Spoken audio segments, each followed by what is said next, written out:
good morning or good afternoon. It's my turn to start the episode, and I have no ideas. Head empty, as the kids say nowadays. I am cursed because I see it's a monkey's paw situation. I have expressly forbidden the V word. We'll call it now. After 4 episodes or so of talking about that for 20 minutes instead of One Piece. So I've forbidden that. And now it's my turn to start. And I can think of forbidding it. I make the rules. I am the law. So instead of the V word, which unfortunately sounds like a euphemism about virginity. Yes. Like, where I am here now just bringing you honesty. Welcome to the Honesty Corner. My name is Franz. The Honesty Corner. Rename the podcast. Yeah, this day we're rebranding. We got another angle that we think is just better suited for One Piece fandom specifically. The planet is in fact round. Honesty Corner. Honesty Corner. Honesty Corner. Honesty Corner. Yes. Round. Yes. yes. I don't know if I'm allowed to come on your show and immediately start spouting things against flat Earth, but oh no, we've done that. We've done that. There's legacy here. No, there's oh my god. I think there was like a. I don't want to milk the. I don't want to. Okay, there was an iTunes review that I'm pretty sure talked about us talking about stuff like that. Oh no. I don't. Yeah, there's been a couple where it's like, oh, they're political, and it's like So what it was we talked about a picture that had Boogie 2988 in it that we thought was funny. Yeah. Because it was like making fun of him. We're like, all right, it's just jokes, whatever. And some guy did not like that. It sounds like the internet.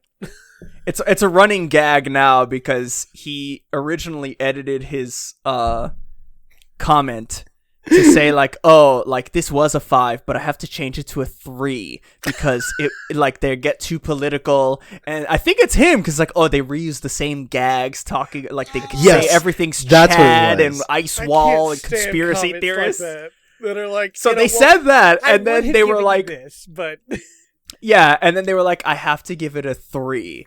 And then the guy, I'm trying to help. I'm the good guy in this situation because then he went back because I talked about that comment on the podcast. Yeah. I have to assume he heard it. Then he went back and changed it to a 1, but he didn't edit the entire paragraph that he wrote out. So now I'm trying to help him because if people go to iTunes and go to Paramecia Fancast on iTunes and read the review, I don't want his account getting suspended for inaccurate, this guy lies or whatever. Yeah, that's a problem. We're trying to help him. I'm the good guy. All right? I don't mean to immediately make a tangent, but what is with when it comes to podcasting? What is with people that listen to you because they hate you? I have no idea. I don't have enough power for that, right? If I don't like something, we're done. Yeah. Yeah, for sure. Kind of. Okay, the only way I can understand it, and even then, it's okay. Like I can understand if it's like you like everybody on the podcast, but there's one person that you don't like. Right. Sure. I can understand that because you listen to week to week for everyone else. But even in my case, I've had podcasts like that where I don't like somebody, and then they just grow on me, and then I end up liking them, and then I don't get it. I got called a hypocrite when Batwoman came out. Batwoman, the CW TV show. Because I think that show is bad, but I love it. Right. And I watch it every week because it's hilarious. And people are like, well, you say that you just stop watching bad things, but you watch Batwoman. It's like, because it makes me happy. Yeah. Right. Because it's so bad. The injection of serotonin into my brain is more than 12 pounds of weed. So a man Naruto runs across a football field with a machete in both hands. No way. I'm losing my mind over here. I'm loving it, Oh my god. That is okay. Some of the CW shows have been hit or miss for me. Like, I like Green Arrow and The Flash. I thought they were pretty good. Some of the other ones, I'm kind of like, I don't really like them as much. But I think the apex, the pinnacle of DC television that they've ever reached, and I'm afraid that they'll never reach this height again in television, because the audacity, the bravery that they had to do this. I think it was in like Legends of Tomorrow. They had a 2-part series about Gorilla Grodd. They were fighting Gorilla Grodd as the villain. Oh, and his what? plan, the entire 2-part or 3-part, however long it was, his plan was Gorilla Grodd was going to go back in time to kill the young Barack Obama while he was in college. Yep. What? Yep. And there's literally a scene where like Gorilla Grodd is in the room and he's like, Barack Hussein Obama, I will enjoy this moment. And it's like, what is going on? That's so buck wild. I'm sitting here, like, my standard of bad, but I'll still watch it, is like Digimon. Sure. Yeah. Right? Yeah, like the writing's not great. Like for the most part, there's silver linings, but like you can't look at all of Digimon. Like let's say like all the seasons. You can't look at all of it and be like, yeah, it's good. Right. Yeah. A lot of it's garbage. I love Digimon. I fully agree. But it's pretty fucking bad. Even like, I was so hyped for Digimon Try. Oh, and man. some of those, there's like, I think 2 of the Try movies that I was just like, what in God's green earth is going on? Well, and like the redeeming factor to Digimon for me is that the world is super cool. The stories are evocative, even if they're not written well. And there are some really powerful moments. And so I'm like, I can forgive some bad writing for that. They stumble on so much good. Oh, yeah. It's literally like gold panning. Mm-hmm. That's what you're doing with Digimon. Absolutely. And not to spin us down a further tangent, but down the Digihole. Down the Digihole. But I did title for the podcast for you. Yeah, I did. When I was watching Digimon Try, I came across a very like weird phenomenon that I feel like you would only get as a Western viewer, like an American viewer of Digimon. Okay. Because like, so I watched the original Digimon, the dub, when I was a child, right? Like, it's cool. Right. Yeah, Digimon. We all did. Yeah. Hey, Digimon. Hey, Digimon. Yeah. Champions to the boys and girls. Yeah. There's like a rap breakdown in the middle of that song. Yep, there sure is. Dude, don't get me started with the movie. These Digi dudes and the Digi Dude. Oh, God. But when I watched Digimon Try, there's like this giant emphasis on like Yggdrasil and like the it's like a program that's literally like the Great Equalizer. It's like Null or something like that. Didn't they do that already with the D Reaper? They absolutely did. And Yggdrasil's like, used in other Digimon seasons too. Yeah. But like, when I first watched it, I'm like, what the fuck is going on? And the thing like talks through Kairi, and I'm like, what is going on? And then I remembered, I was like, wait a minute, something weird like this happened, but in the dub, they like localized it. They didn't explain it all. So I went back and I watched the Japanese like version, and it's literally like the same Null program talking about Yggdrasil in Adventure 1. And I'm like, dude, like... Yeah, we got the Dark Ocean that didn't mean anything. Yeah. That didn't do anything. Right, yeah. I was like, bro, like this whole thing has been set up the entire time, and just we got the Western plebeian. Well, that happens again, John, with season 3, Tamers. There's a character that shows up in Tamers that you're supposed to know. He's the main character of the Wonder Swan games, which are like a house at that time when it came out. You're supposed to know who that guy is. The like edgy guy. Yeah, Ryo. He shows up and it's just like, I don't know who this guy is. Why should I care? Yeah, that's so. Oh my absolutely God. Wild. What a masterpiece. I love ruined by localization. Oh my God. Though made better. Watching the movie is so funny. Like it's definitely like one of those very bad but still hilarious B movies. Ty's mom. Oh, Ty's mom. yeah. Ty's mom. They just Ty's let her mom is talk so in the booth. Dude, Ty's mom, like, Do you want some onion carries juice? some of those scenes on her back. Like, her back muscles. Her fucking... I don't know why you boys spend all this time playing with your computers when you can play with sticks. Yeah. It's so good. I made liver shake. Yep.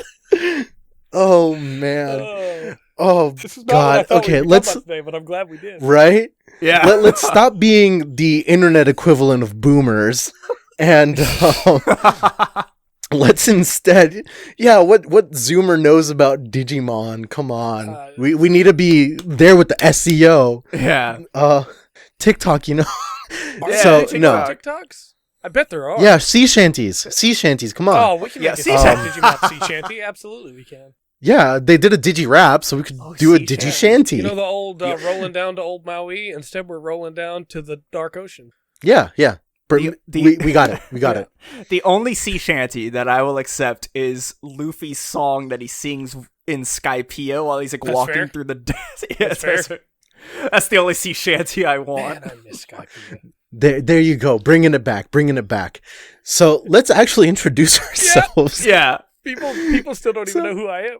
Yeah. Yeah, no, you're a mystery. And we're Mysterious not third gonna voice. introduce you. No. Perfect.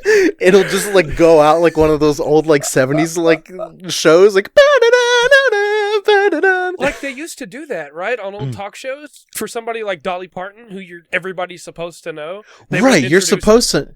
Yeah. Right, exactly. I've So seen it you happen listener, before, you're and it's supposed like, to okay. know this mysterious third voice. My voice is just instantly recognizable, right? Incredibly. Incredibly.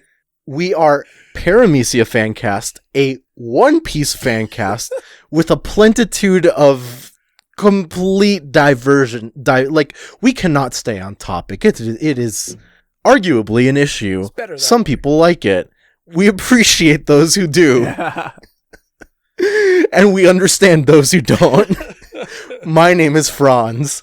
My name is John, and I feel very guilty because some of those tangents are brought on. I did. So this I first.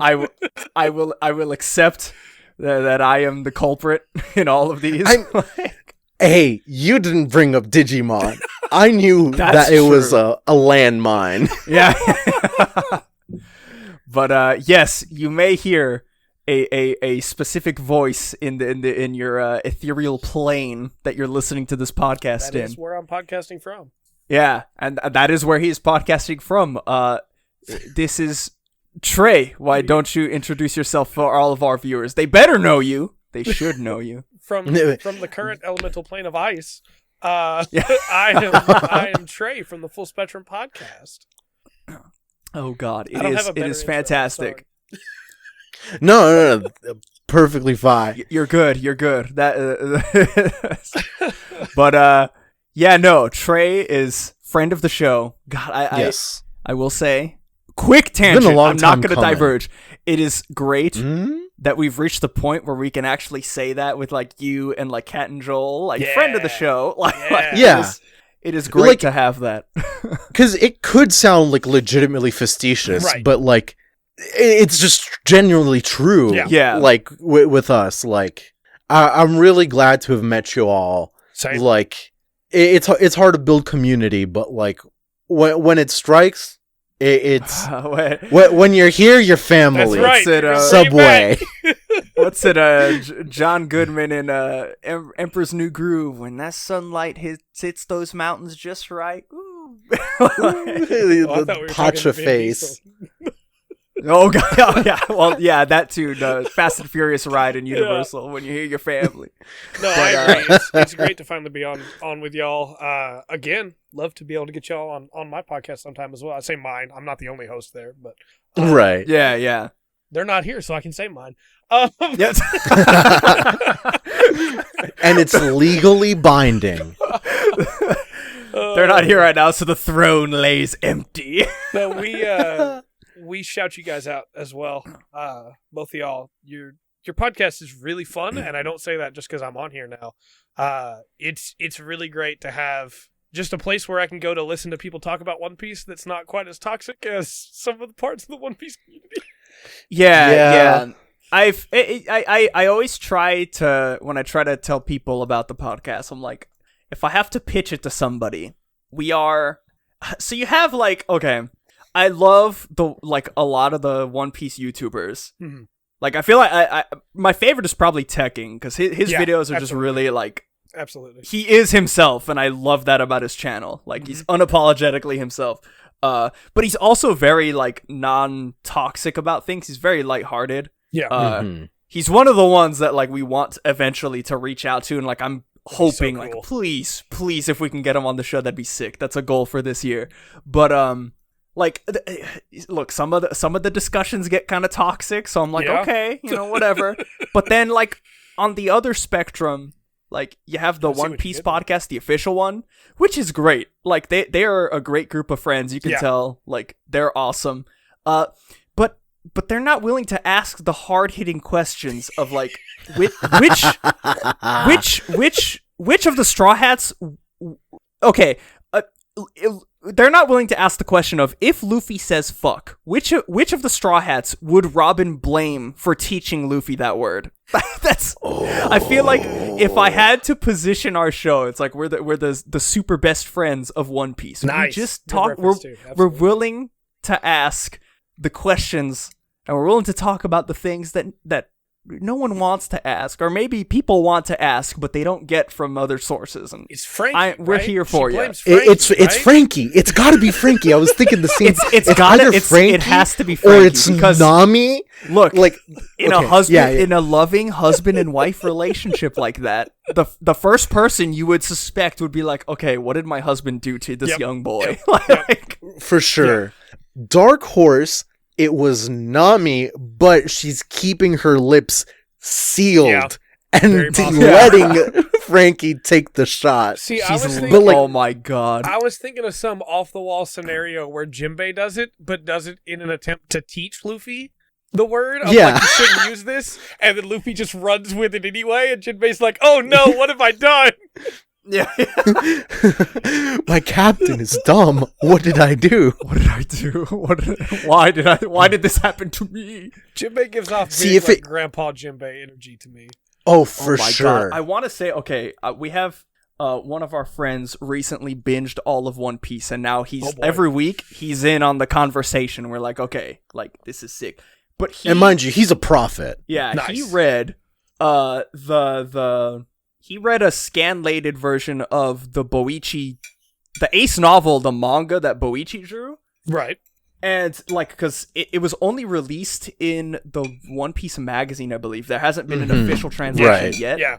But he told me to search Boichi Jinbei, because I was like, oh shit, yeah, Jinbei appears in the manga. Right. And, Jesus Christ, like, Boichi, Jinbei is a fucking dilf. Like, he has no right being that hot. What the fuck? Oh boy. I'm like, wait. Jesus Christ, like, this dude, Jesus Christ. Man, Boichi's such a great artist. Look at that Rayleigh. Yeah. Boichi's out of control. Like, Jinbei looks like he could destroy me at an atomic level. Like, with Fishman Karate, like, destroy all of my atoms. And the dust that you will result in will say thank you. Yes. But then, on the same token, would give me an allowance so I could buy ice cream. 100%. That's what it looks like. Can we talk about... I don't mean to derail us again, but can we talk about... Oh my god, no, I'm just kidding. It's the name of the game. Go ahead, Trey. Dr. Stone crossover cover where... I don't know if you've seen it or not. Oh yeah, where like Senku, Ace opens like a portal. Ace. Yeah, that's in my mind now. Ace is okay in the Dr. Stone world. He hasn't showed up in the Dr. Stone manga yet, but he's okay. He's safe there. Yeah, Ace is in. This is all Boichi and Oda's master plan to unveil the One Piece multiverse.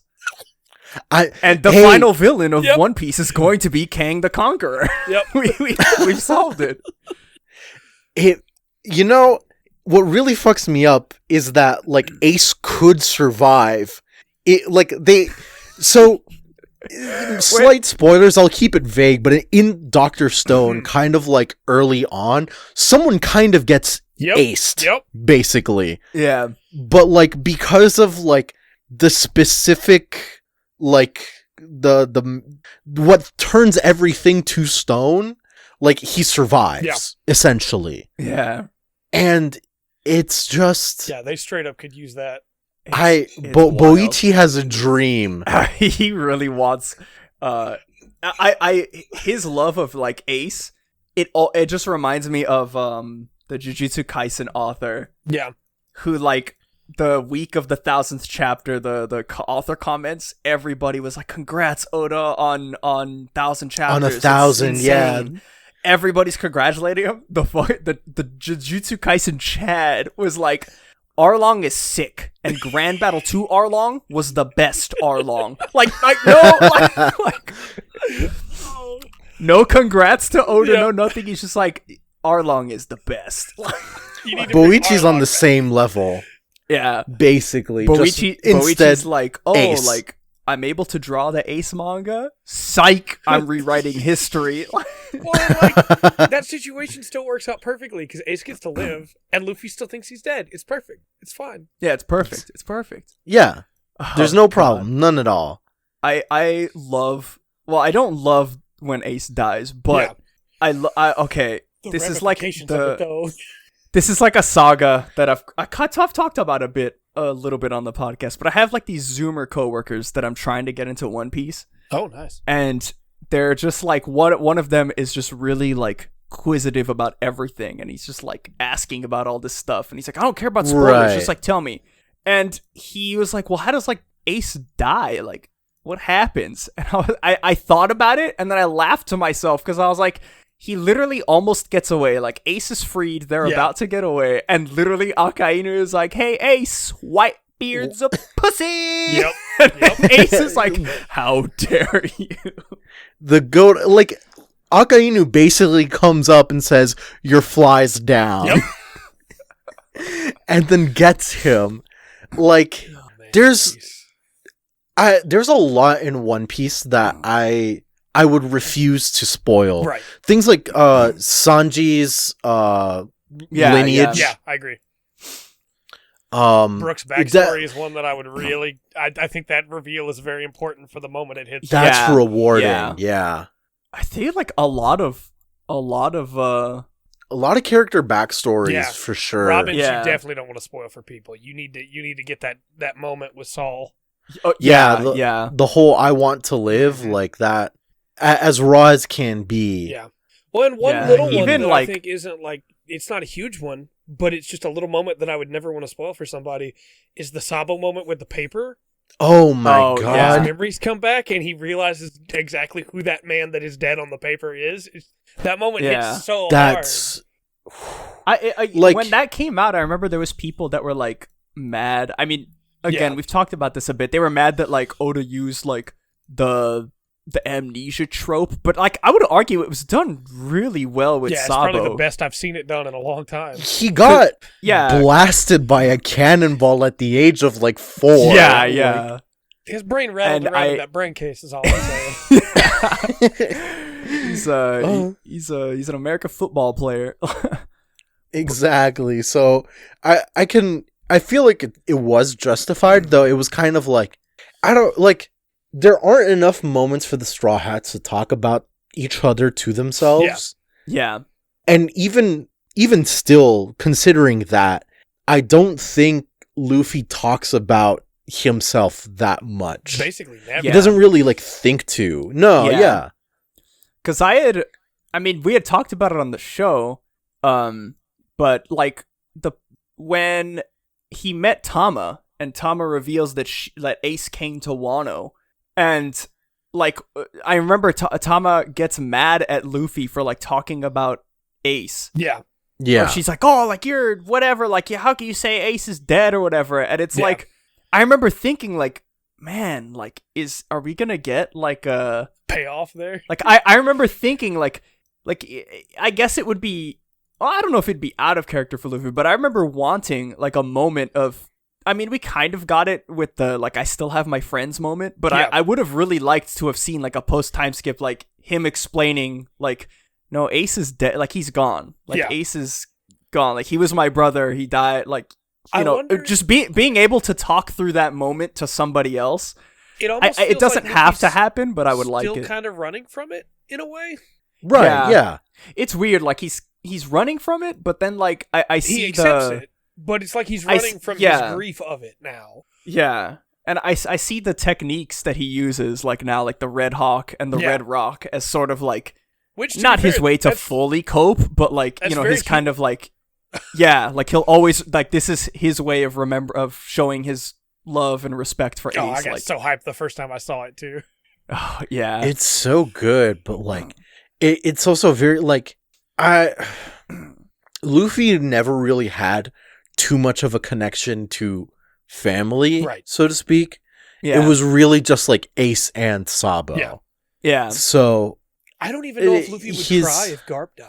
Like, and that's not even to say that I- he doesn't care about him. I just don't think he would stop and cry. Yeah. I mean, because Right. that's the thing about, like, with Garp, too.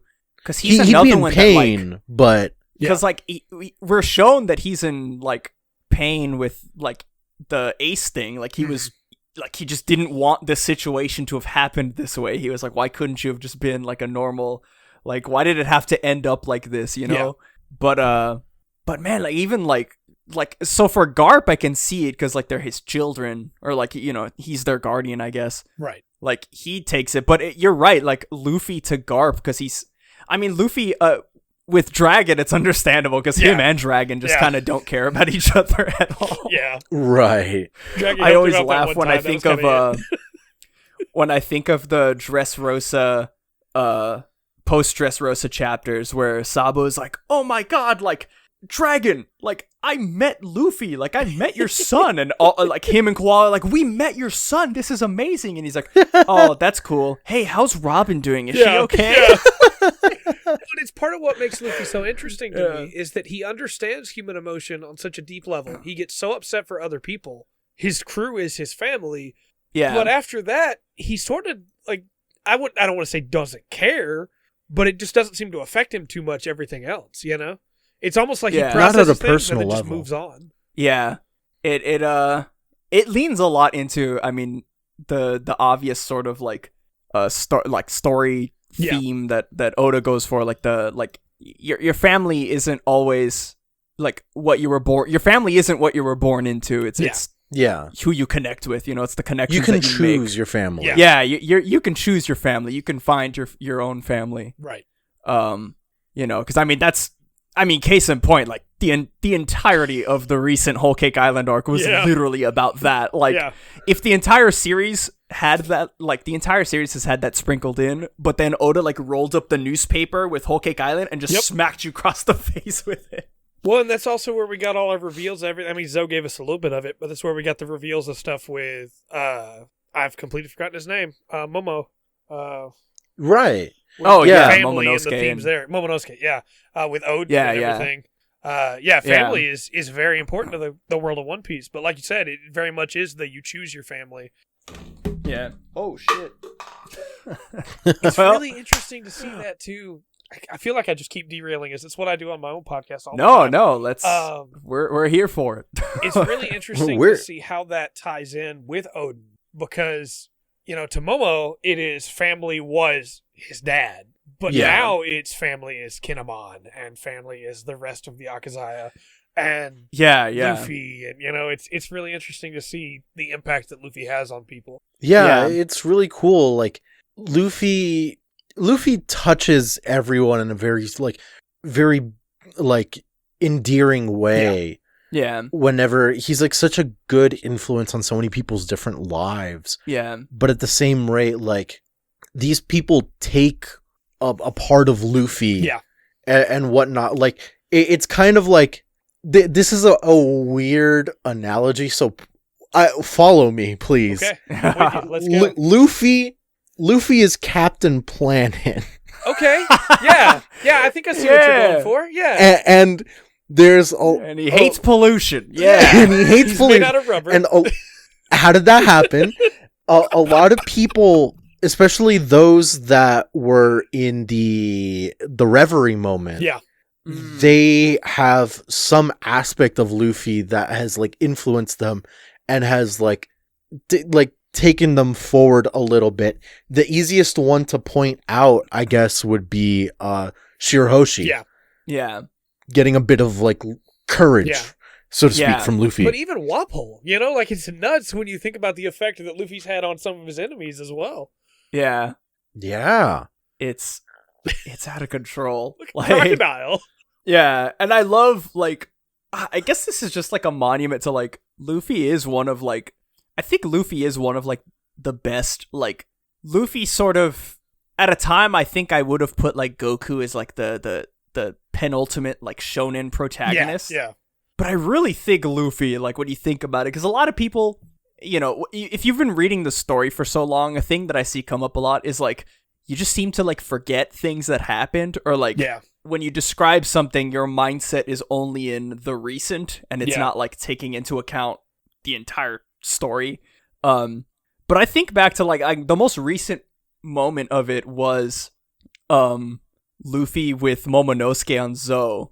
Because, like, Luffy is just, like, he is the most honest. Yeah. I mean, even at the end of Dressrosa, like, he's attacking Fujitora, and he's, like, saying his attacks out loud, and Fujitora's like, why are you doing that? Like, is it because I'm blind? Yeah. Like, are you trying to, like, I guess, belittle me or something? And he's like, no. He's like, I just, like, to be fair. He's like, yeah, he's like, whether you admit it or not, like, there is an imbalance, and I'm just trying to make it balance. Like, I don't want to beat you with a handicap. Putting and then the hat over Katakuri's okay. mouth as well in Whole Cake. Yeah, Dude, oh. People that say the Luffy doesn't have a character, respect. they're not paying attention, is all I'm saying. No, yeah. And the moment with Momo always hits me because, like, Momo, we're seeing his growth as a leader. Like, his entire story in Wano, and I think still to come, has been, like, what makes a leader. Mm-hmm. Like, because he never had, like, he had his father for a bit, but, like, he had to go through watching his father, like,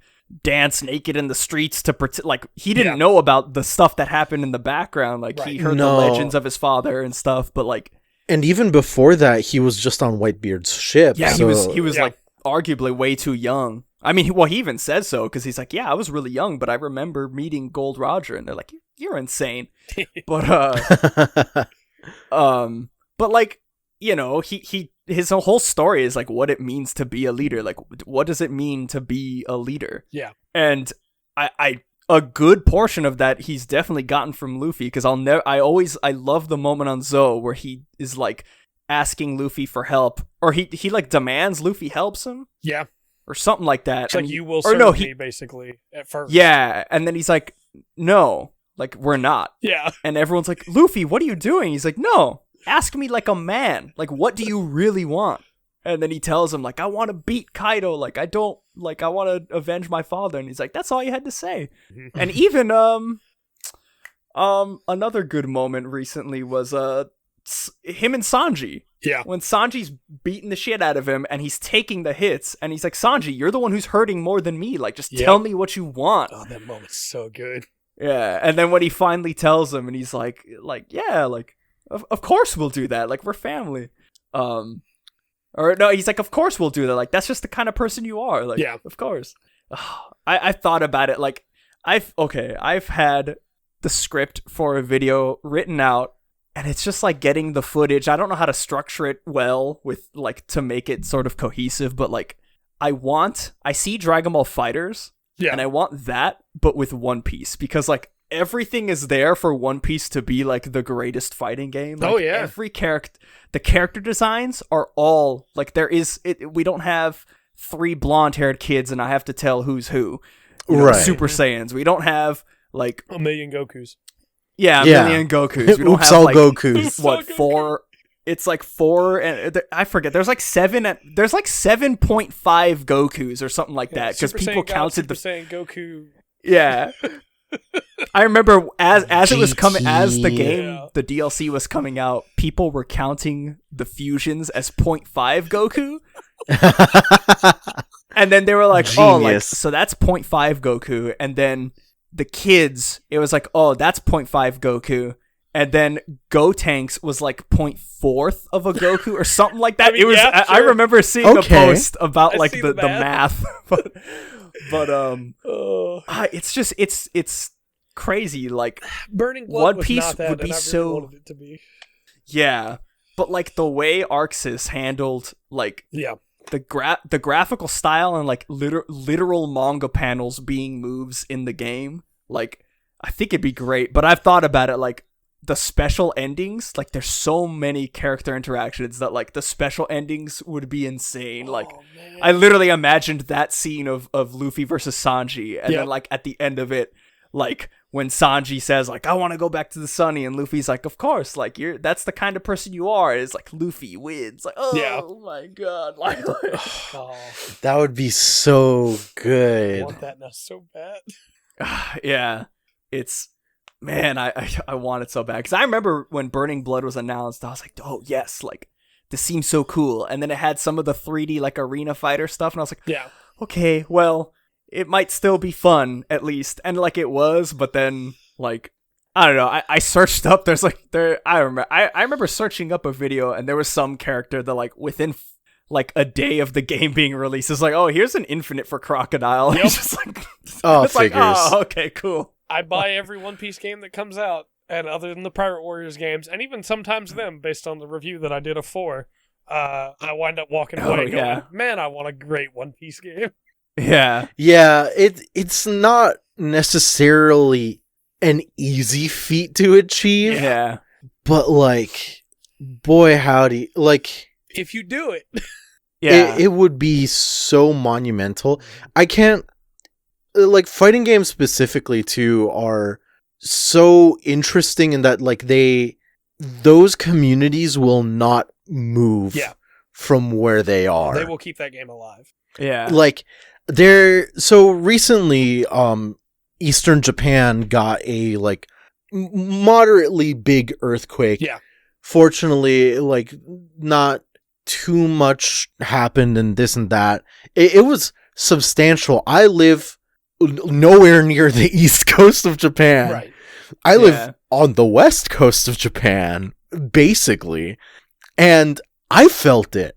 Man. I felt it quite substantially to the point where like I knew something was in danger somewhere else. Right. Yeah. But there's videos of arcades in Tokyo. I saw that. These guys playing the Gundam fighting game. Gundam EXVS Maxi Boost on. The Gundam Gorillas, man. The Gundam these Gorillas. Gundam Gorillas. they're just sitting there chain smoking at like they had the option to walk away. They hadn't started the match yet. That shit was shaking violently. Yeah. And I bet you that thing could have been like a crazy earthquake, and I bet you none of them would have dropped their combos. They didn't move. So like to see, I feel like a One Piece fighting game would shake the no pun intended, shake the foundation of like fighting games as a whole, and a lot of people will move in and out of different games to go to One Piece. Yeah, I guess because I mean it had. Go ahead.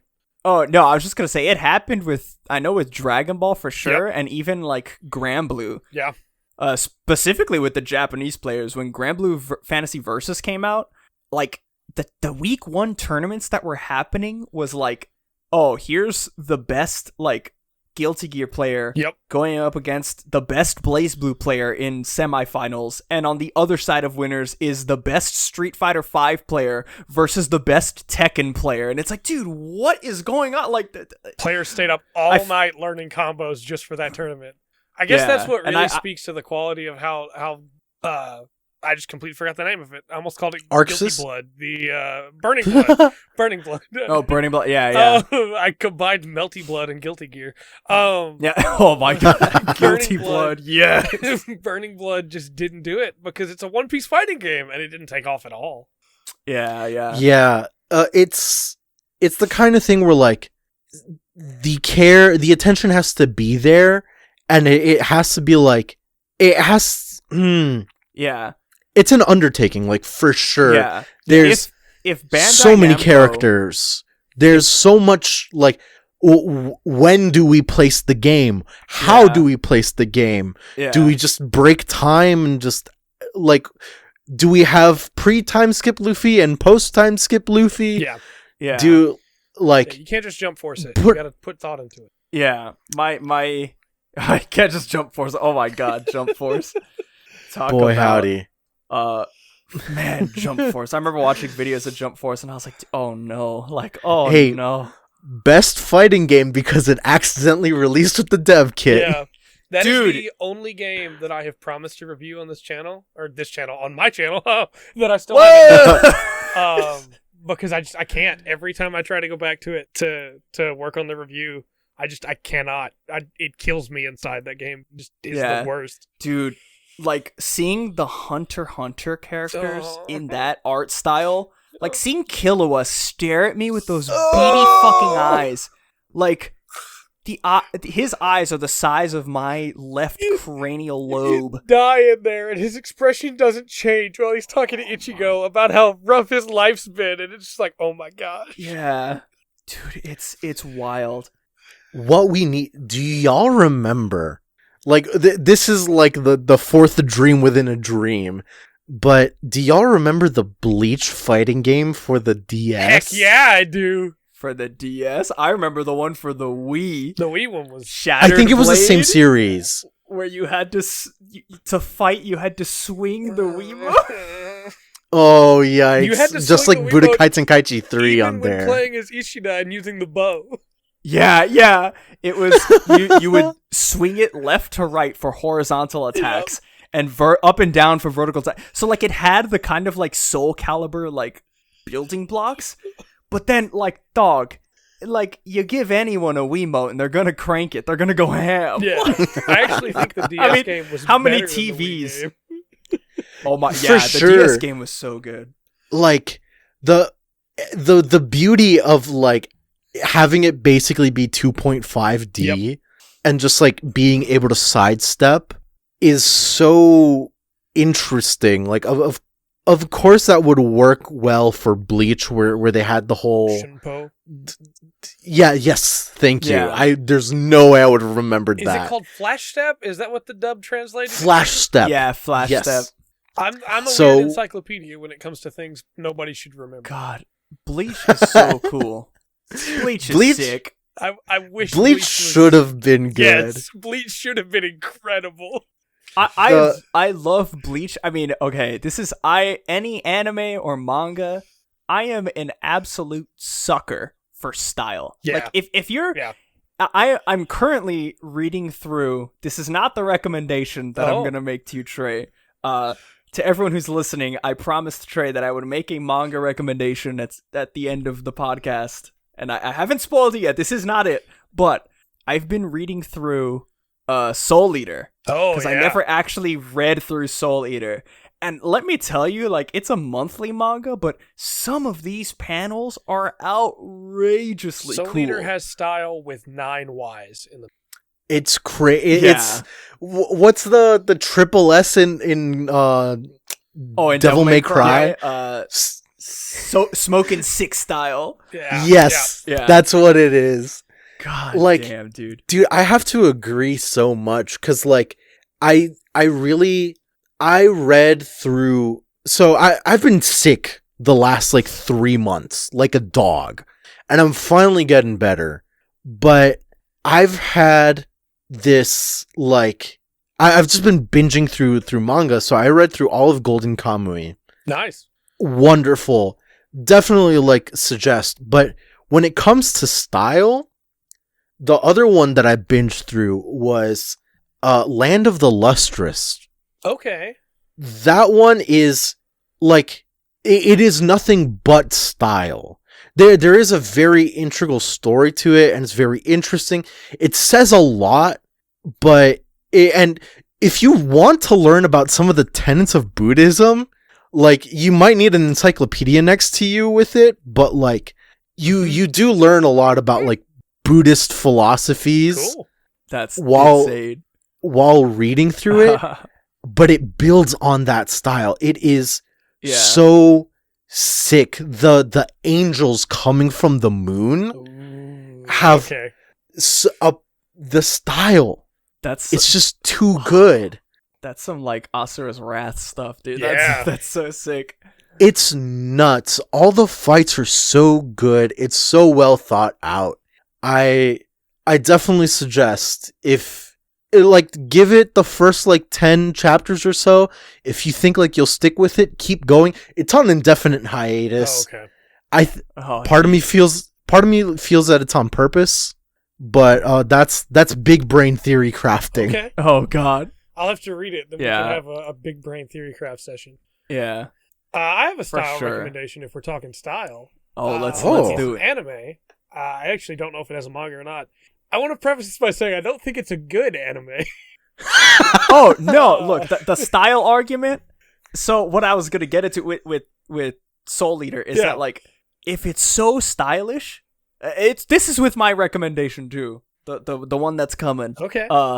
If the manga is really stylish, I can, at least me, I can forgive certain things in the story that maybe don't make sense because it's so sick. Like in the most recent chapter I read in Soul Eater, there was a moment where they're trying to harmonize their soul energy or something. Yeah.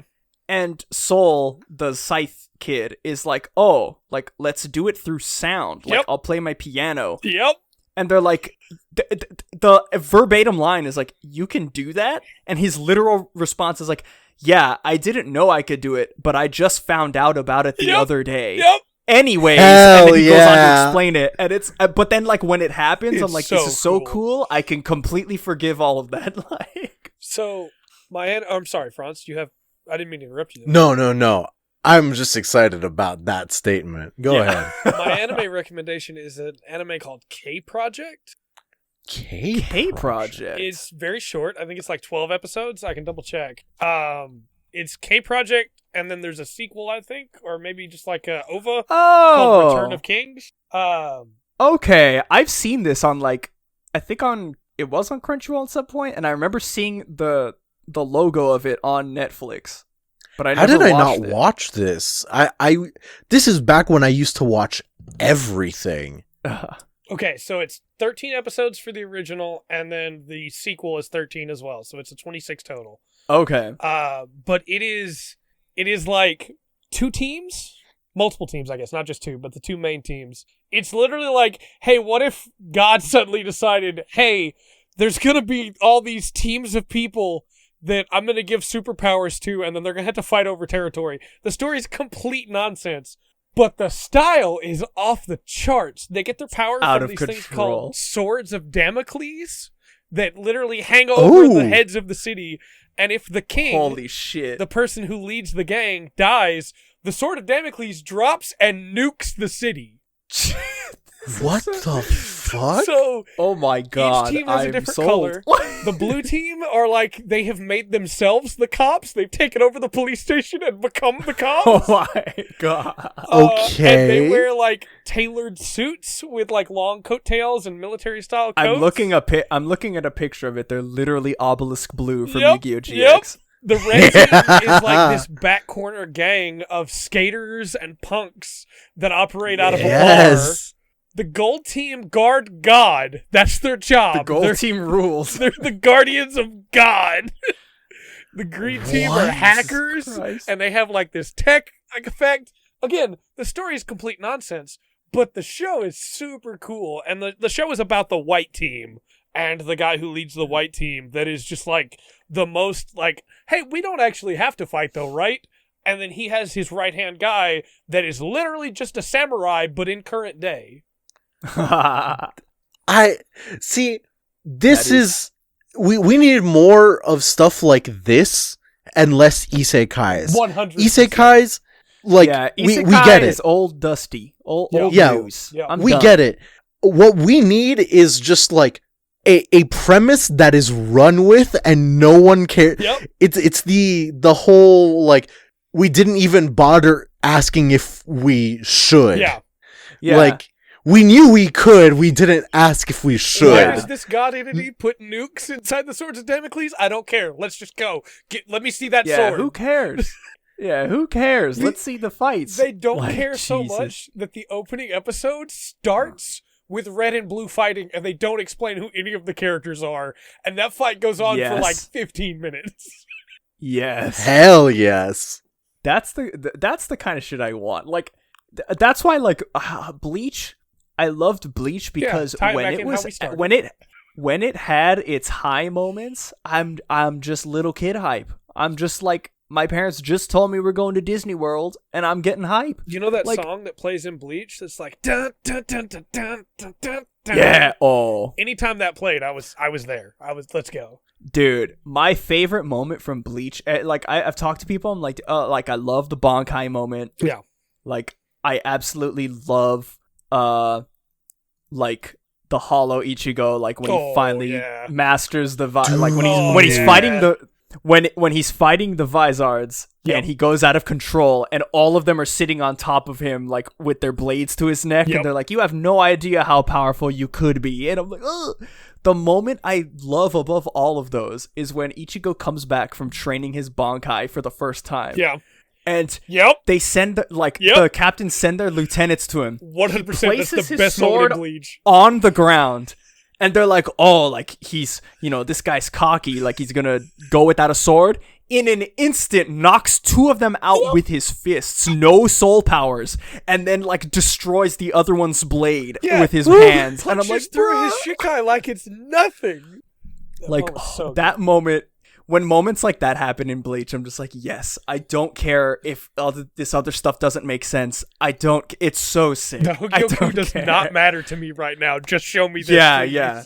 Like, with all the gripes I've ever had of Bleach, I think I talked about this with people when Burn the Witch came out, but like, I'm so glad that Tite Kubo is just making manga again, because like his manga is just like, he just I think there was an interview where he was just like, I just like to draw cool shit. Yeah. And it's like, yes. Like, just I can respect that. Yeah. Like, just, I love that. Yeah. I love that. I wish that he hadn't been forced to come up with like a full overarching story and stuff, because I think Bleach would have been way better just as really cool stuff happened. Yeah. For real. There's a video, I'll find it and send it to you. There's a video I watched, it's pretty lengthy, but it's like a retrospective of Bleach. Yeah. And this guy goes through like, the entire story of Bleach. And when you see it, like, as he describes it, or as he's going through the story, like, there was like an overarching, like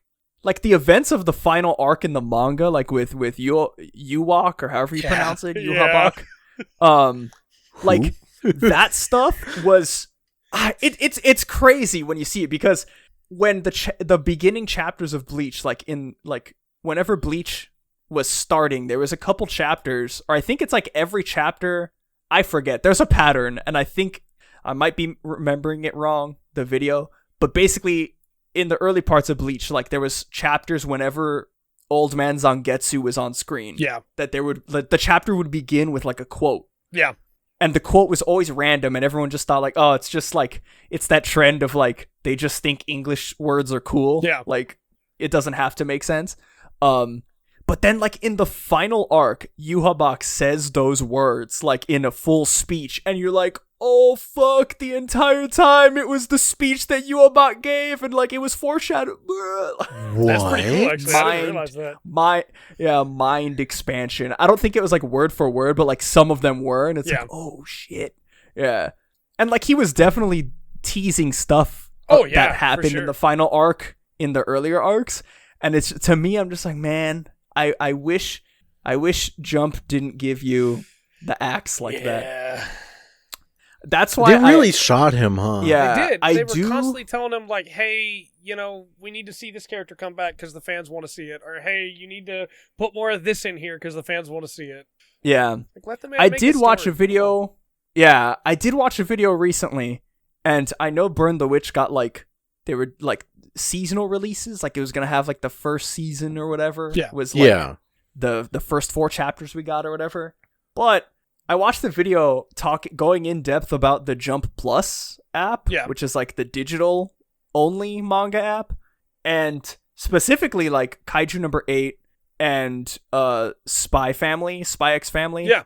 It's a whole Hunter x Hunter thing again. Yeah. But yeah. Yeah. But specifically talking about like the like Jump, because there's a couple others that are in Jump Plus that Viz doesn't have, like in America they don't have the publishing rights or something. Right. Like they're on Jump Plus, but they're not on the right, Viz app. because it's only Weekly Shonen Jump that's entirely in English. Yeah, and they were basically, the video was like the way Jump Plus is like made. There's more emphasis on the artists and like their teams and sort of their process. And the guy used Kaiju number 8 as an example. He's like, because the Kaiju number 8 authors are very open about talking about it, but even like when the chapters were beginning, when there was a break week, the break week had like a paragraph from the author and the team, like his assistants, and it was like, hey, like we're gonna, like, the schedule going forward is gonna be 3 chapters and then a break week, 3 chapters and a break week, like this, nice. You know, to give us whatever. But the video was basically talking about like the Jump Plus, because it's a digital platform and they don't have to compete for spots in the physical publication. Like they're much more open, and it seems like they give much more like creative control. Like there's editors are obviously still there. Yeah, it's a necessary part of the whole process. But it's very much so creator centric. And I feel like you can really see. Yeah, I feel like I should probably clarify too. When I said let the man make his own story, he still needs to have an editor. There was some stuff that Kubo tried to do. He needs to have somebody to go, hey, hold on now.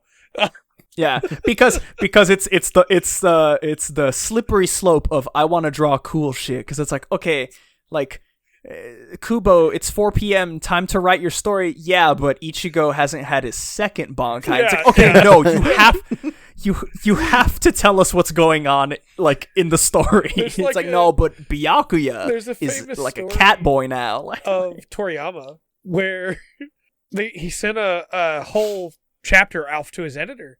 And his editor looked over it and went, but where's Gohan? And Toriyama had completely forgotten about Gohan, who was at the scene. Way. And Gohan just wasn't in that chapter, and he had to send it back and go, hey, what's going on with Gohan? And Toriyama said, oh, well, he wasn't going to do anything this chapter anyway. And it's like, that's why that is important. God, and my favorite, speaking of Toriyama, my favorite story with Toriyama is Dragon Ball Super is, you know, it's drawn by Toyotaro, who was a fan artist first of Dragon Ball, and then Jump like literally hired him on, and they were like, hey, like, at least with Dragon Ball, they've done that a lot, because the Dragon Ball games, in the mobile games in Japan, a lot of the artists that draw those, like the you know, the PNGs, the JPEGs and the gacha games, they started as like fan artists of Dragon Ball. Then Jump was like, hey, like, come work with us at Shueisha on the game. Cool. Doesn't the same happen for One Piece Treasure Cruise? I think so. Yeah, I believe so. Yes, it happens for Fire Emblem Heroes as well. Yeah, but right, yeah. So Toyotaro was a fan artist, and then he got hired by Jump, and they were like, listen, like, Shueisha told him, like, we're gonna expand, we're gonna start Dragon Ball again, like Dragon Ball Super, like the anime's going on, but we want you to do the manga for it, and you're gonna be in direct contact with Toriyama if you have any questions, like, would you want to do it? And he was like, dude, fuck yeah, like, yes, a thousand times yes. Yeah, but oh no. But they did an interview with him, and my favorite story is that he sent in a transcript to Toriyama, and he was like, hey, like, would you like to look over it if maybe I'm missing something, or like maybe the action doesn't feel right? And Toriyama sent the transcript back, and it was thicker than when he sent it there. And Toyotaro thought, oh, it's gonna be like, you know, maybe I fucked up, like I messed up with my hero. And literally every single change that Toriyama suggested, like Toyotaro literally said, oh, like, the only changes he suggested were on the pages where there was gags. And in most instances, he redrew the entire page or couple of pages and rewrote the gag for me. Oh, like, he wrote, wow. I think this would be funnier. And he wrote the gag. And, like, that's the only change he made. And I'm like, dude, this is, like, Toriyama is a god. There's even my favorite, another, I mean, like, love him or hate him, Toriyama is, like, he's a troll. There's, in one of the One Piece art books, there's actually an interview where, like, it's just Oda and Toriyama getting to talk to each other and just getting to ask each other questions, and it's really cool. Like, because you could, like, Oda is literally like, dude, like, I grew up with your manga, like, right. Like, you are my hero. And Toriyama's like, dude, you are literally the biggest author of manga in the world. Like, you're so sick. Yeah. And Oda's like, stop, you are my hero. But there's a moment where he's like, oh, my favorite character in Dragon Ball, I always had a soft spot for him, was like somebody in the Saiyan arc or in the Frieza arc. Yeah. And Toriyama's like, I drew that? Yep. And he's like, yeah. He was the coolest character in the Saiyan arc. Like, you know, he had a whole bunch of lines, and he was like one of the villains early on. He's like, no, I didn't draw that. He's like, yes, you did. It's like Oda trying to convince Toriyama that he drew his own character. Toriyama historically cannot remember what he has done or who characters are or where they matter. I mean, like, once you've been in the game, I don't know how Oda does it, honestly, because, like, being in the game that long with, like, your whole fucking thing, like, it's wild. I cannot imagine trying to keep track of all of that. Like, it's to the point where, like, I've GM'd so many different, like, tabletop games over, like, the last 10 years, playing D&D and other games where, like, I don't remember what the fuck I've done. Yep. Like, there's like 3 different things that I remember that, like, just, like, meld together. I'm like, wait, which one was the one with the thing and the other thing? And what was this character's personality again? I don't remember. Hey, you come to the shop. How's it going? Hey, where was that fucking thing? It's like, the old guy got fired. I'm the new shopkeep. Yep. I've had one of my players tell me before, DM, this guy sounds really happy today. And I'm like, yeah, you know, he's had a good day. Well, his family died, like, last week. It's like, oh. And it's a coping mechanism. Yeah, hey, you know, grief is a wild thing, guys. Yeah, exactly. You know, right now he's fine, but hey, I'm deducting an inspiration point. Don't ever question me again. Oh man. Oh, we're about to be up on our hour mark. So Johnny boy, you better give your Hey, fuck it. We got a guest. You're going to kick the guest out of our house and into the cold weather? Oh, man, okay. It's cold right now. No, I'm just kidding. Damn, no. You're right. You're fuck me. Okay, no. Franz will take care of me. I know Franz. Yeah, exactly. This is how we get more time, John. Got a bed for you. Yeah, this is how we get more time. Nice save. Franz, you're the best. No, okay. My recommendation. I feel like I've overhyped the reveal. Okay. Maybe a little. And it maybe a little. Okay. I hope to God. I'm gonna preface this with I hope to God you haven't read this before. Okay. Because it's just gonna be like if you've read it, well, yeah, it was good, wasn't it? Okay. It is a manga called Air Gear. In like the early 2000s, it was written. I feel like I've seen the cover of that, but I definitely have not read it. You for sure have. Yes. It was an anime. The anime was notorious for having a censored and uncensored version because there was titties in the first episode, and it was sick. That makes sense. But, okay, here's the first selling point.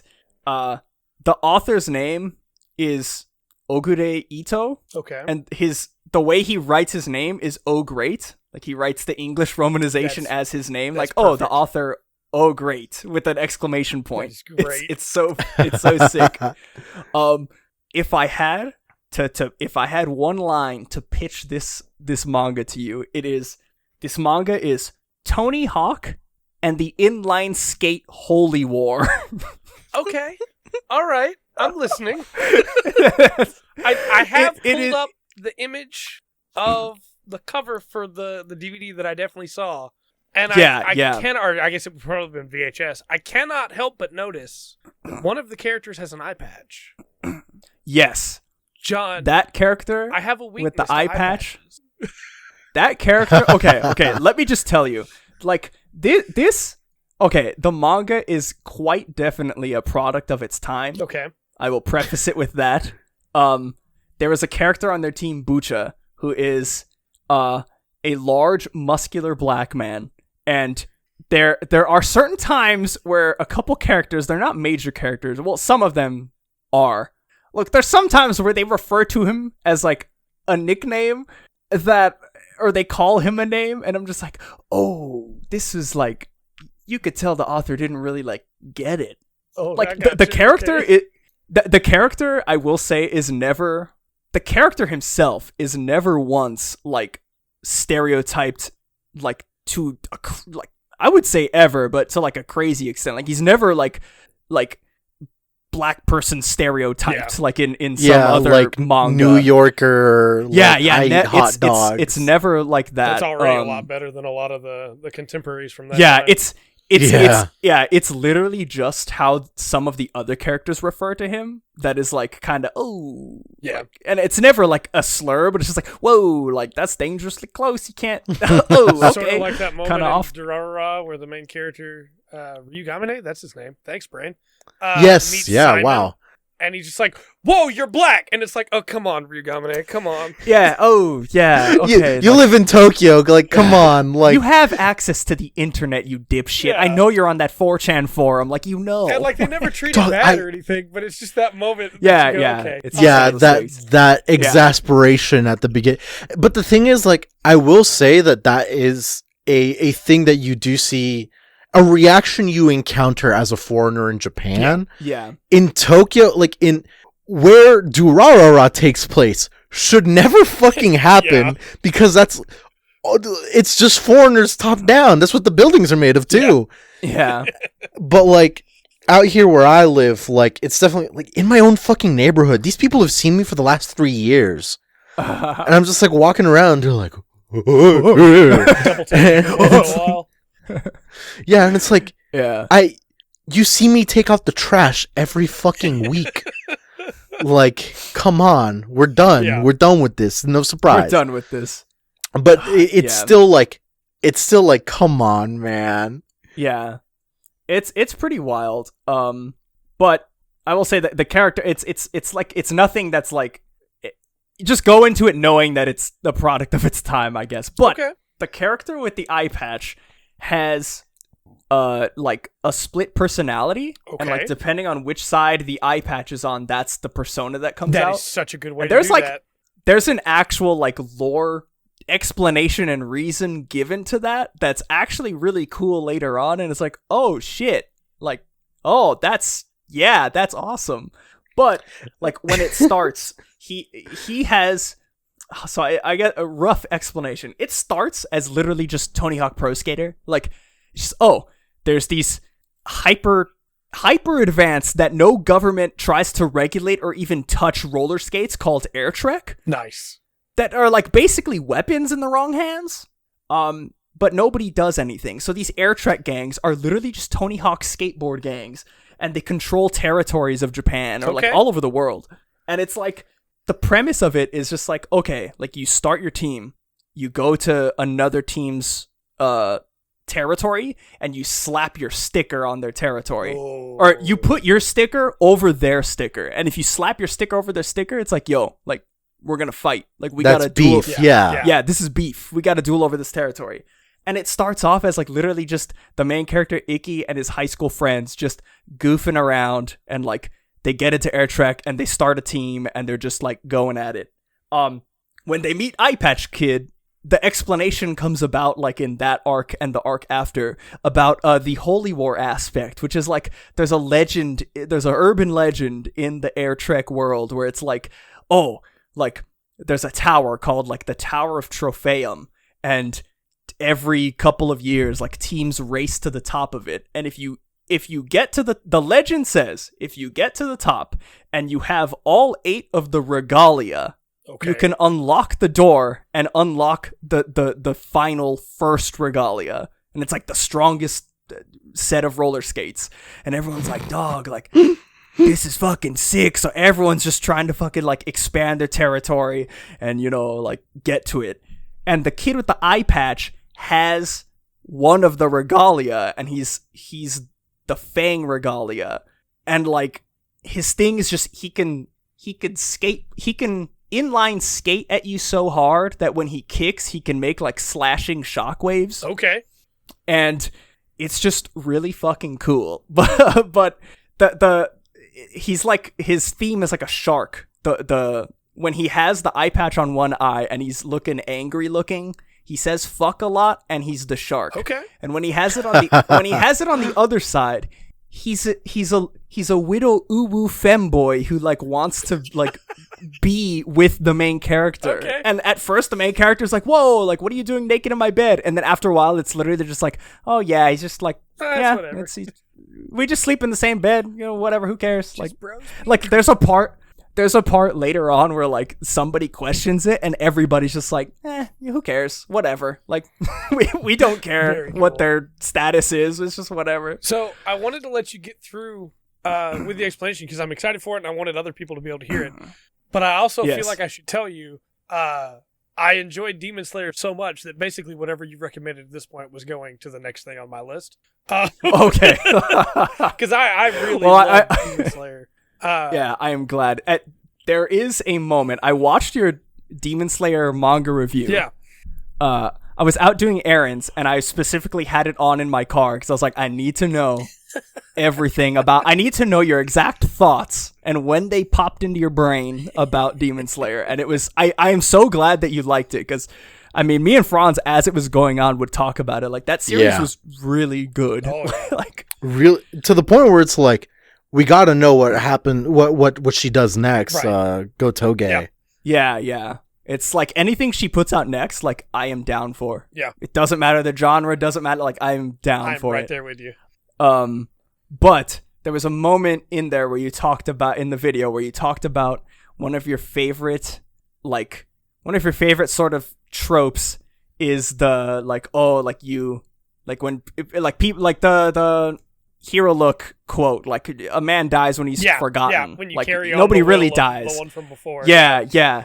So it's like slight spoilers, but it doesn't ruin the event. So they find out that the tower, they find where the tower is, the urban legend, like later, like towards the end of the series. Yeah. Like they find out that it's a real thing, and they find out that there's a tournament, like basically the urban legend was describing the tournament that happens every like 10 years. Oh, sick. And it's like the tower is like part of some like, it's like connected to the earth somehow. Basically the reason it happens every 10 years is because every 10 years like something about the tectonic plates in that area, they move. No way. They move in a specific way to open the way downwards. And so you go down.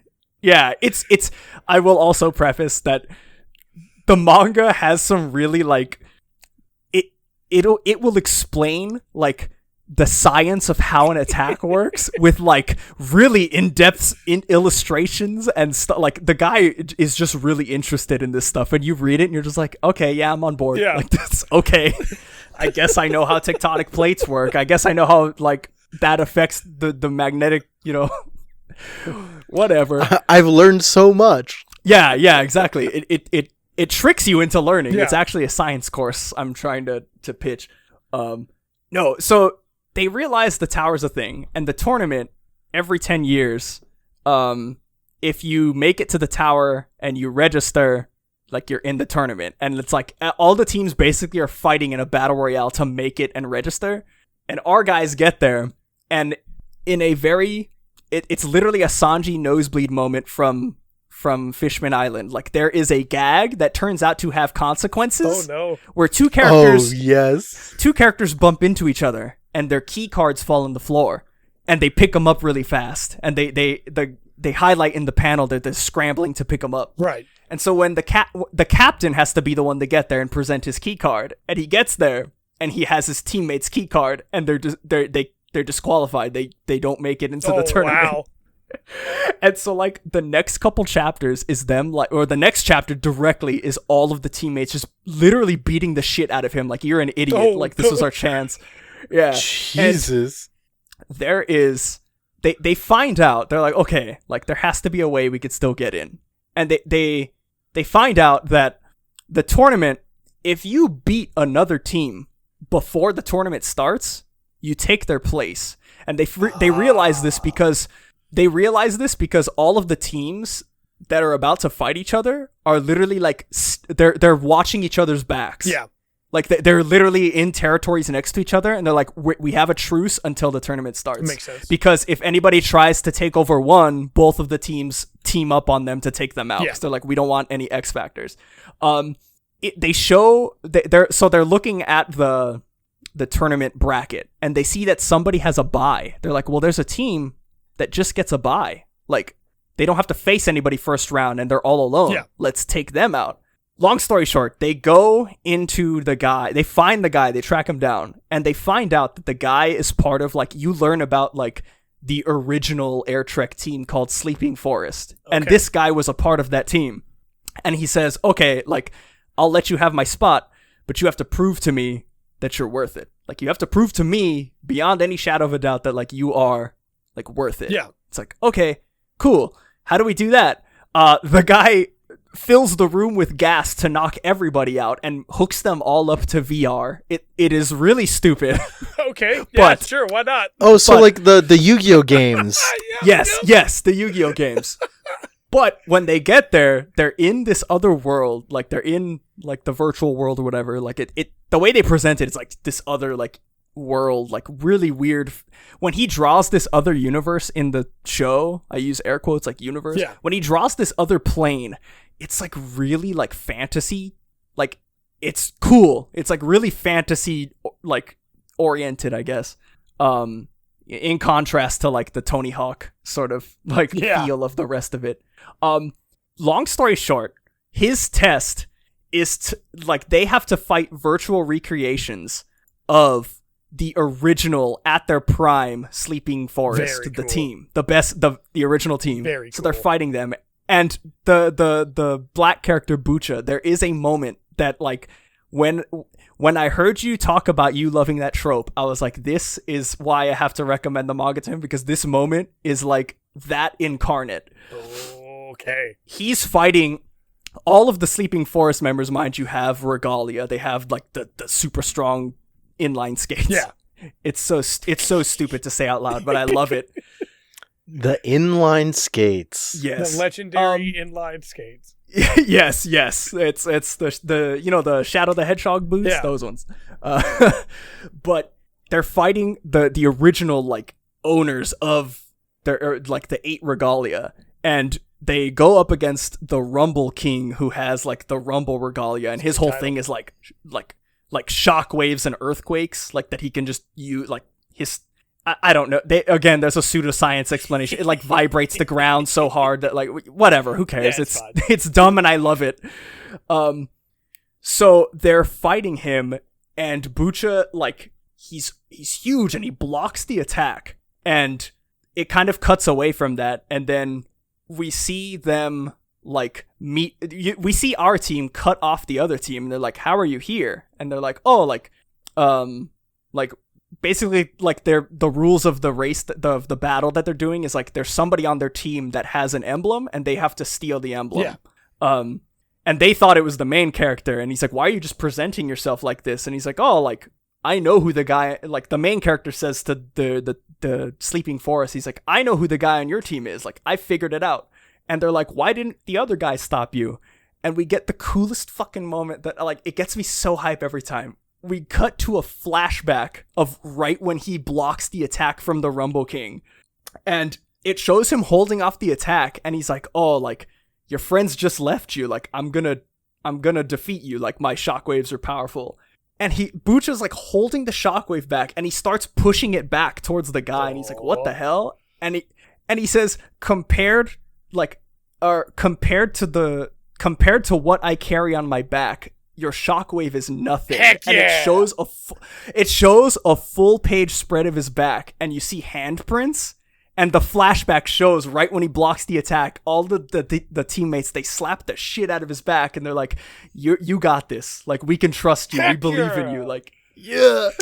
The power of friendship. Heck yeah. And the ultimate payoff to it is later, the Rumble King shows up holding Bucha like over his shoulder, like he defeated him. And you think like, oh shit, like, our guys we lost, like we're about to lose. And the other team, the captain says, like, the Sleeping Forest captain says like, "Oh, like Rumble King, like go after them." And he's like, "Sorry, like I lost." And he's like, "What?" and like the camera pans down and you see like he defeated our guy Bucha, and you see his regalia completely destroyed. Nice. Like Bucha did it, and I'm like, yeah, I'm in for that for sure. Yeah, if I had to, it's a really good story. Like, again, it's like it goes back to it's really stylish. Yeah. Like you'll see some of these double page spreads, even if you just Google like Air Gear. If you look at like some of the double page spreads that show up, the anime, like the quality is just ridiculous. It's stylish, that's for sure. It is like the most stylish. Some of the parts in the story are really weird. There's one in particular that I will not spoil for you because it is like so out of nowhere and dumb and a product of the time it was written that I just want you to experience it for what it is. Okay. I'm excited for it then. Yeah. It's I mean, I guess I'm sort of numb to like manga length because I'm a One Piece reader. Yeah, I'm right there with you. I was about to say it's only like 300 something chapters, Yeah. and it was weekly, I believe. So like the chapters aren't super long. Okay. Very cool. That's manageable. I've read like 500 chapters in the last month or something. Yeah. Combined. So it's really good. I'd say like it is the most stylish shonen battle manga that I've read, with a premise that's just like, Tony Hawk? I'm there. Yeah. Like I'm there. It sounds great. I'm the same as you when it comes to length, both of you. Like, it just doesn't bother me anymore. I keep up with Kingdom. I keep up with One Piece. At this point, with just those two, I'm well over 2,000 chapters in. It's fine. Yeah, it's though insane. I can't read a normal fucking book. Yeah. I listen to audiobooks now more often than anything else. See, I feel like audiobooks are like the next logical step for me, because I don't like, I'll see people recommend books and I'm like, hell yeah, like that, the premise of this book sounds sick. Yeah. And if I put it in front of me and I see lines of a language stringed together to make cohesive sentences that I can understand, I'm like, yeah, and I smack it. I'm like, no, I don't want that. No picture. Yeah. I read in bed. So, like, I read manga in bed to help tire my eyes out so I can go to sleep. Because I stare at screens all day. That's my job.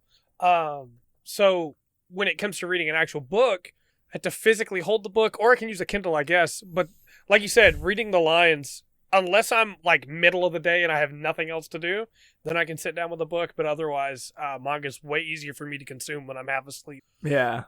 It's just, there's just something about it. And, like, it's really the kind of thing where, like, I feel discouraged. Like, I like consuming media, but I hate reading, and a lot of, like, books are very, like, foundational to a lot of things that I love. But I'm not gonna read that shit. Are you kidding me?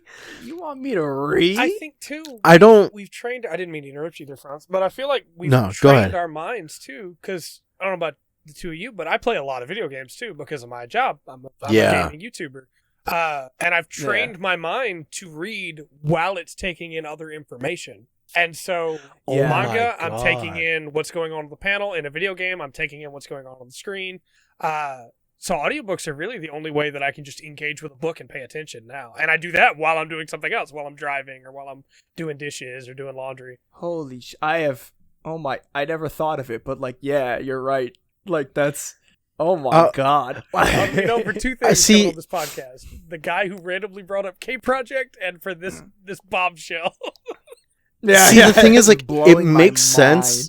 I'll send you right now my battle station, so to speak, cool. Because the way I have my, like, computer set up and everything, I have the panopticon, basically. Nice. I have 3 screens. I have shit going on at all times. I must. And I've always told myself I'm not going to do audiobooks because I don't do transit. Right. Like, all of my, like, the most is, like, once a week I have to go, like, 20 minutes out. Yeah. That's the most I have to ever do. But, like, you know, if I'm cooking, or I don't know, I'll have to reevaluate how much of my attention VTubers should take up in my life. And based on that calculus, I think you've convinced me to pick up audiobooks. Well, if I could make a recommendation, Audible is now doing Audible originals that you don't have to pay for. And they're like 2 or 3 hour, just very short books.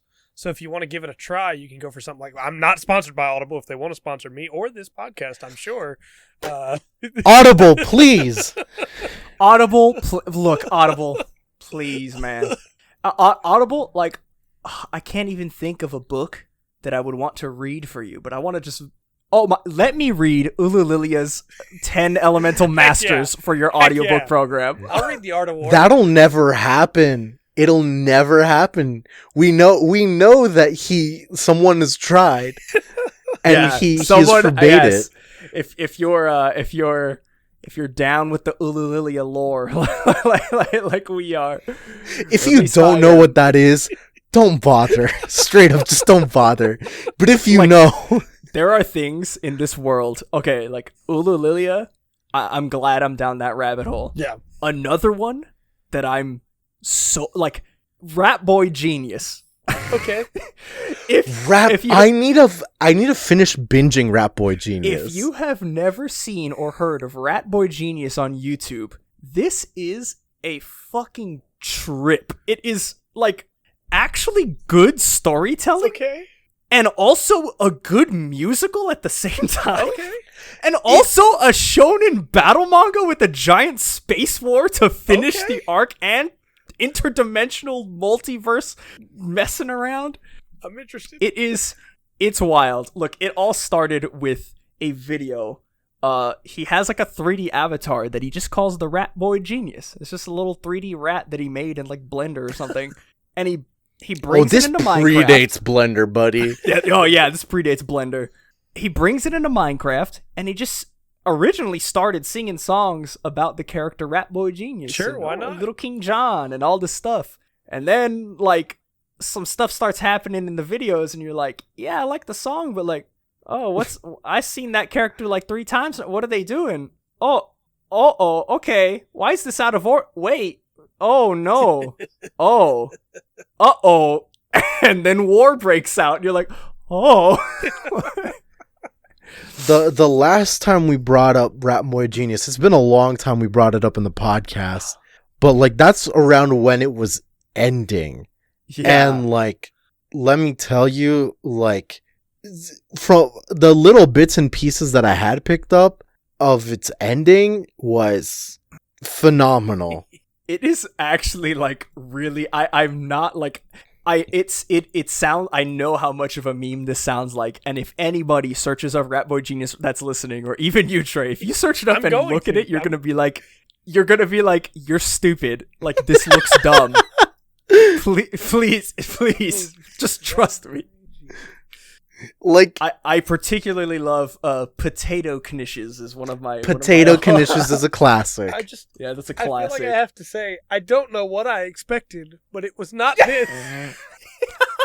It's ugly as all holy hell, but it's so good. It's like absolutely crazy. Like, and it's like the music he writes for it is so weird and like good. And, I don't know how to explain this to anybody other than just it is a sort of multimedia experience. I firmly believe good art can come from anywhere. I'll give it a shot. Yeah. It's just like, God, there's a lot of things that are just hard to explain. I'm not into sports, right? I'm right there. I'm no jock. But I find like sports statistics very interesting and like the sports lore, if you will. Yeah. So Polygon's sister site, they used to be SB Nation. Right. Now they're called Secret Base, I believe. They cover a lot of that. One of the executive producers for their video content, John Boyce, he put out a couple of years ago. It's called 17776. Okay. It is a multimedia football future football fan fiction where told me about this. The main characters are like Voyager and like other like satellites that we send out. Okay. And it's just like it's human. It takes place in the year 17776. Okay. And it's what football looks like then, and it's perfect, honestly. But the words coming out of my mouth are so dumb. Look, as I explained Air Gear, that's literally how I feel. Like, look, I know the premise. Look, I know I'm saying a lot of shit that shouldn't be in the same sentence, and it sounds dumb. But please trust me, it is like such a good experience. The characters are good. Yes, I know, I've said Tony Hawk 7 times. And yes, there's weapons of mass destructions that are inline skates. Yeah. Look, man, at some point, one of the quarterback, I think it was a linebacker actually, one of the linebackers, in order to get to the end zone in Milwaukee or some shit, he catches a ride on a tornado. Nice. That's the way to travel. That's how you do it. and they couldn't find him for weeks. The game was still in play. Weeks. That is so good. Dude, it's so good. The only thing I have to present to the class that is like ridiculous from the world of gaming is I don't know if you've ever heard about this game called Frog Fractions. Oh my god. Only in whispers. Yes, only in hushed whispers. I've never actually... Well, that's a lie. I played one part of it. I played the beginning, and it was like, get 10 tadpoles or stars, and I got them. And then it said, get 1 million. And I was like, what? So I do want to... And I was doing it one at a time, and I was like, I don't get it. I do want to give a spoiler warning for those that do care, because this game is incredible and it's free, so go play it. Yeah. But in Frog Fraction, you can just Isn't there there's a second one, right? There is a second one, and it's also nuts. Oh my god. You can just do that forever. You can just collect bugs on the surface of the planet and collect fruit forever. Or you can press down, and when you press down... That's what I found out. You go underwater... And there's a whole nother game down there that eventually, after you get to the bottom of the lake, you go to space. You start a rocket and you go to space. At some point, you become a dragon? Yep. What? Okay, it's turned back into a frog because you land on Mars, which has been taken over by butterfly people. But it's underwater. No, you launch out of the water in a rocket. You took a rocket that somehow starts off of underwater. It's not Mars. I'm sorry. It's another random planet conquered by bugs. And I'm reading on Wikipedia, not a wiki for it, legitimate Wikipedia. It is Bug Mars. Yeah, Bug Mars. That's right. Bug Mars. Yes. You as a what frog we learned in science. Bug Mars. Want to become a citizen of Bug Mars so that you can become the king of Bug Mars, so that you can eat all the bugs because you're a frog. I forgot to mention, on the space travel, you have like an old Zork style where you have to like text the screen and like go left, go right, grab item. Oh my god. You run for mayor of Bug Mars, king of Bug Mars, same difference on this game. And you become a citizen and then eventually the ruler of Bug Mars. And then you have to divvy up how you're running your country. You can sell drugs to make more money. And if you do that, then you'll have a lot of money. But then the people of Bug Mars get addicted to drugs, and your ratings go down. Your political ratings. So you have to balance taxes, drugs, bug porn, and you eventually get in so much trouble that they kick you off the planet, and you have to return to Earth. Back to your little pond. Oh my god. Yeah. And I'm gonna take a gander that's not the end. No, there's more. In the second game, you're a detective that has hung up his hat and is living in a house. Your wife has a boyfriend that's also your security guard because you used to be the president. King, same difference, right? He's your Secret Service guy that's with you forever. Your daughter doesn't want to talk to you anymore, and you're best friends with the dragon that you turned into. And your old nemesis that wasn't in the first game, he's just your nemesis now, is making clones of you, and they explode for no reason. This is great. See, but before you had said that, so we are in Frog Fractions 2. We are the main character from the first game. We are the main frog. Yeah. Okay, because I was secretly hoping that we would get a Pokemon Gold and Silver moment where at the end of Frog Fractions 2, you face up against the Frog Fraction 1 protagonist. That would be great. Also, the entire time during Frog Fractions 2, you have this smiley face guy that is following you around. He's your friend, like Carl or something is his name. The whole game, he's only there to annoy you. And in combat, when he talks, because he's talking constantly, your annoyed meter goes up. And when it fills, you take damage. Why is there an indignity meter? Yep. I love it. I absolutely love it. See, it is... Okay. The tags, the popular user-defined tags for this product on Steam are free-to-play, casual, education, adventure. You scroll down right above system requirements. The developers describe this content like this: mild sexual references. It's great. Jesus Christ. I feel bad. We will wrap it up. I think we've gone. We have reached the apex of this conversation, but I just want to preface the ending by saying I want to know, okay, if you listen to this, I want to know where you thought this was going. I guess this is how I want you to tweet at us or come in our Discord, the Paramecia Flower Capital, and I want to know where you thought this was going upon reaching the end. Almost 2 hours, and we talked about One Piece maybe 15 minutes. Yeah, because I do. Digimon, okay, it was important. We had to. This is good. Compulsory.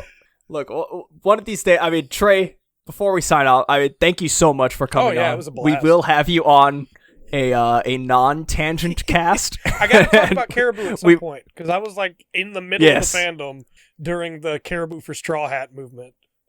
Oh god. Oh lord. Oh god. I am the arbiter of those archives, the only one who remembers that dark time. The only one. Oh my god. Well, Franz can attest to this because I have been on the you know what? Fuck it. Caesar for Straw Hats. Gastino. Yeah. And then it is quickly pointed out to me by Franz and Adri that Gastino has committed war crimes, to which I respond, yeah, but he's funny. So that's I guess in the equivalent war I would be on in another multiverse. I think I'm on the Caribou for Straw Hats, but he's slimy and gross. I think the war crimes are better than what Caribou was trying to do in a weird way. In a weird way. In a weird way, the promise of the children experimented on being reversible. Yeah. The promise of that being reversible by Vegapunk sort of makes the war crimes okay. I don't know if it makes them okay, but it makes them better than it makes them. You dare come on my show? No, I'm just kidding. No, but no. Genuinely, rat bastards we are. Genuinely, thank you so much for coming on. Nice. I mean, we're definitely like we've talked with Joel and Kat so many times. Like, you guys are like forever invited onto the show. Like, if there's a chapter you want to talk about or anything, like, you are free to come on. Like, this is for sure. We can figure it out. Definitely want to have you guys on as guests more. Well, when Brooke kills Kaido, I want to be there. Oh, okay. No, we got you. We got you. We'll pencil that in. Yeah. Our actual sign out. Paramecia Flower Capital. Find us on Discord and tell us where you thought this episode was going. If you liked any of what you heard and you want to hear us do that, but with One Piece, ParameciaFancast.libsyn.com. Episodes go up every single week, and we talk about them on all of our social media. We are Paramecia Fancast on Twitter, or Paramecia at ParameciaCast on Twitter, Paramecia Fancast everywhere else. And as soon as the episodes are uploaded to the Libsyn site via RSS feed magic, they are sent everywhere: iTunes, Spotify, Amazon Music now. If you have Amazon Music, I think it's working and we're up. Google Podcasts, anything that can find and grab on and absorb an RSS feed, we're on there. And that's about pretty much it. I will say, to end it off, most of the guest episodes we've had, we've extended this to our guests. At the end of our show, we like to do crack theories. Okay. A sort of ridiculous theory that has no. Oh, wait! base. Before that, what are your socials? Oh, duh! Wow. Yeah, I'm dumb. I will say too, I'm off the podcast because I know that you. You studied. But you can find me at ReptorianXD as my personal Twitter. But you can also find me at TH3 The Full Spectrum, or just TH3 Full Spectrum. Let me not add a word in there. That's our podcast official Twitter. You can find us on YouTube at youtube.com/C/The Full Spectrum. We make all kinds of dumb gaming stuff, and we also do a podcast every week. We stream it live on Twitch. You can come hang out with us there. We have a good time. Every once in a while, John gets to be there when he's not working.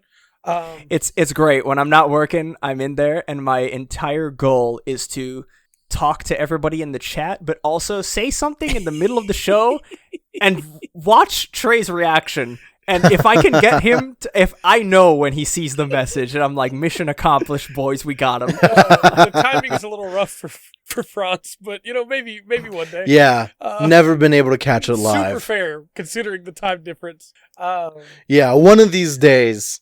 But we have a good time there. Come check us out. All the VODs go up on YouTube, so you can watch us there. And if you want to follow our Patreon for as little as $1 a month, you can get into our Discord. It's the only thing that we keep locked behind a paywall. But we have a great time over there as well. Hell yeah. So as John was saying, we at the end of the day, the last supper, break the bread and the wine and whatever. We offer to you, what is your crackest of theories? Okay, so Kaido, right? I referenced this a minute ago. Kaido can't die. He's just too tough, right? He always comes back. Too tough. But you know what's not tough? His soul. It's actually pretty broken as far as we can tell. Because he's shook up about the stuff with Odin, and his relationship with his son, Yamato, is not great. So, Brook, using the soul fruit, Yumi no Mi, is going to, and can, this is a thing that I have decided Brook can do, remove Kaido's soul from his body, and then Brook will sever the connection between body and soul, thus killing Kaido and sending Kaido's soul to the afterlife, and then Brook will sing a song over Kaido standing on top of Kaido's corpse. I mean, where is he? Huh? Yeah. We don't know where he is. Yeah, where is he? He could be doing that. Technically, he's a samurai. Right as we speak. His shadow was on a samurai. I'm just saying, it'll fulfill the prophecy. It's fine. Damn, I'm not gonna. We asked for a crack theory, not an actual theory, but I'm not gonna talk points. This is great. Oh God. You solved Wano. Yep, there we go. It's done. All Luffy's got to do is consider it for a second, and then Brook will do it. Because Brook's not going to think about it.